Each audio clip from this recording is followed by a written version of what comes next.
So నా పేరు వచ్చేసి బాలాజీ. సో ఇక్కడ మనము ఈరోజు ఐజీపీ ఎవరైతే మనకి ఈ గ్రీన్ బిల్డింగ్ కౌన్సిల్ వాళ్ళు ఏదైతే కండక్ట్ చేస్తున్నారో ఈ ప్రాపర్టీ ఎక్స్పోలో this is and second edition. So ఈ సెకండ్ ఎడిషన్లో కనుక చూసుకుంటే ఆల్మోస్ట్ ఒక 70 కంపెనీస్ ఇక్కడ పార్టిసిపేట్ చేస్తున్నాయి. ఈ 70 కంపెనీస్ కూడా ఎవరిది వాళ్ళకి వాళ్ళ పర్సనల్ డాక్యుమెంటేషన్ చేసుకుని ఒక పర్టికులర్ రిక్వైర్మెంట్తోని ద బెస్ట్ వాళ్ళు ఇస్తున్నారు.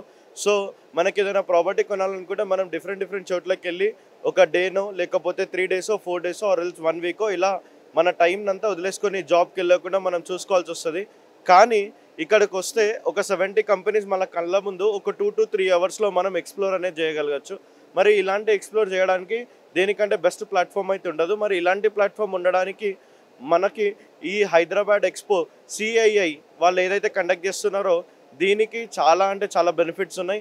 అండ్ ఇక్కడ ఉండే ఆర్గనైజేషన్ కావచ్చు, ఇక్కడ ఉండే ఎవరైతే బిజినెస్ పీపుల్ కావచ్చు, లేదంటే ఇక్కడ ఉండే అడ్వర్టైజింగ్ కంపెనీస్ కావచ్చు, ఇక్కడ ప్రతి ఒక్కరు కూడా మనకి ఇక్కడ హెల్ప్ఫుల్ చేయడానికి ఉన్నాయి.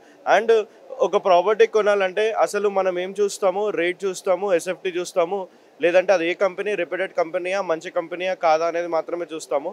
కానీ ఇక్కడికి వస్తే అసలు ఎన్ని కంపెనీస్ ఉన్నాయి, ఆ కంపెనీస్లో మెయిన్ ఎజెండా ఏంటి, ఆ కంపెనీస్ ఎలా ఫోకస్ చేస్తాయి, ఒక్కొక్క కంపెనీకి ఉన్న ఇంపార్టెన్స్ ఏంటి, ఏ కంపెనీ ఎలా వర్క్ చేయాలనుకుంటుంది, ఎప్పుడెప్పుడు ఎస్టాబ్లిష్ అయింది, ఎప్పుడెప్పుడు డెవలప్ అయింది, ఎన్ని ఇయర్స్ పట్టింది, అండ్ నెక్స్ట్ వచ్చే హైదరాబాద్కి నెక్స్ట్ వచ్చే కొత్త జనరేషన్స్కి ఎలాంటి కన్స్ట్రక్షన్ సైట్స్ ఇవ్వాలని అనుకుంటున్నారు. అంటే ప్రజెంట్ నేను ప్రతి ఒక్కరికి చెప్పేది ఏంటి అంటే plant A tree and next generation will be safe. Thank you.